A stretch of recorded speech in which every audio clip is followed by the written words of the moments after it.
Un saludo a todos. Nosotros como grupo les vamos a hablar sobre la América de la posguerra. Mi nombre es Evelyn Vanessa García Deras. Bien, sucede que después de la Segunda Guerra Mundial el mundo se volvió bipolar. Surgieron dos bloques, de forma de pensar y de actuar opuesta y aparentemente irreconciliable.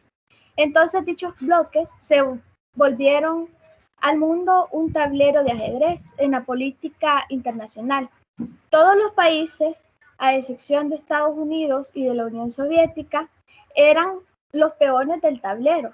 Y el juego de ambas potencias, tanto la estadounidense como la rusa, consistía en evitar que cualquier estado se pusiera del lado del enemigo.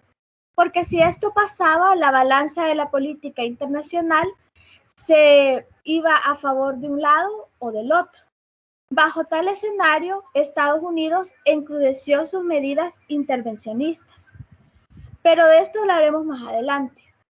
Sucedió que ante el contexto de la división mundial, Latinoamérica entró en un dilema entre volver a la agroexportación o seguir con su modelo de industrialización, puesto que desde mediados del siglo XIX e inicios del siglo XX, Latinoamérica adoptó el modelo agroexportador para sus economías. Pero a partir de 1930, luego del crack del 29, América empezó a industrializarse, adoptando el modelo de industrialización por sustitución de importaciones. Pero con la llegada de la Segunda Guerra Mundial, América debió adaptarse a una economía mundial abierta y predominada por Estados Unidos, que eran quienes habían ganado la Segunda Guerra Mundial.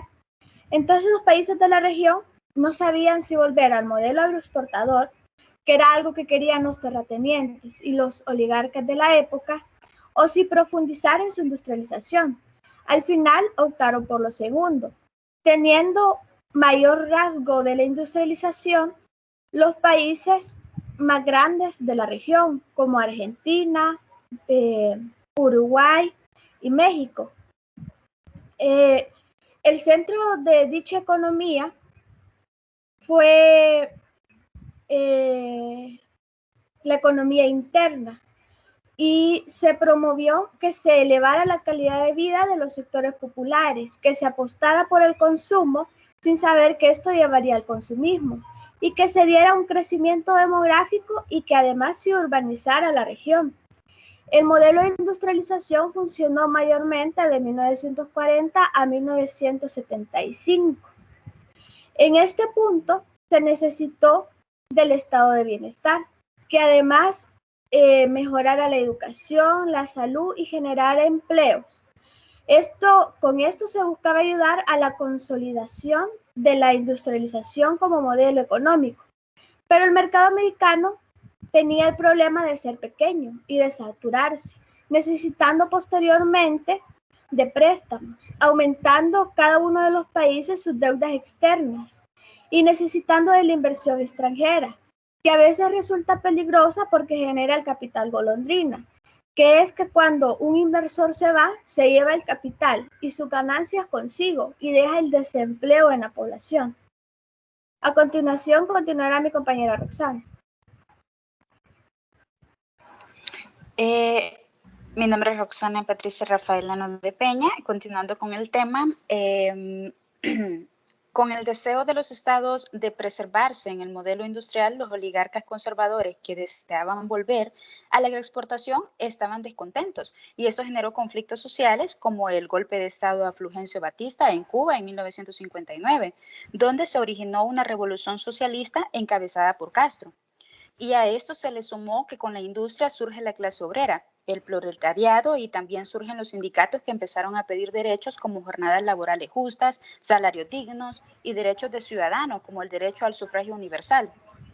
Y al ver Estados Unidos se asustó y empezó a encrudecer sus medidas intervencionistas, porque sucede que los norteamericanos se veían a sí mismos como el pueblo elegido por Dios para dirigir la política y la economía mundial, debiendo utilizar para ello lo que estuviera a su alcance. Y luego de Estados Unidos quería evitar el fascismo y el comunismo, pero luego se contradijo ya que promovió dictaduras para detener el avance soviético. Ante la consolidación de la dictadura militar surgen las guerrillas, que querían imitar a Cuba, y el ejemplo de esta fue la guerrilla sandinista de Nicaragua. Estos grupos eran la nueva izquierda de jóvenes universitarios, cuya inspiración máxima era el Che Guevara, pero aleatoriamente crecía una derecha conservadora y de corte militar, que veían en la democracia un sistema débil que propicia la creación y fortalecimiento de los partidos de izquierda.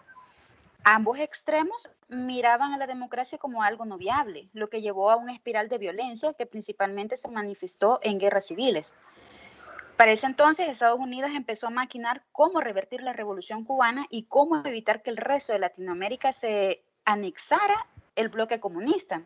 Entonces crearon la Alianza para el Progreso y buscaba el desarrollo de la América, que no funcionó en parte a la alta tasa de natalidad y a la sobrepoblación en nuestras regiones principalmente, que por más dinero que se le metiera no permitía que creciera.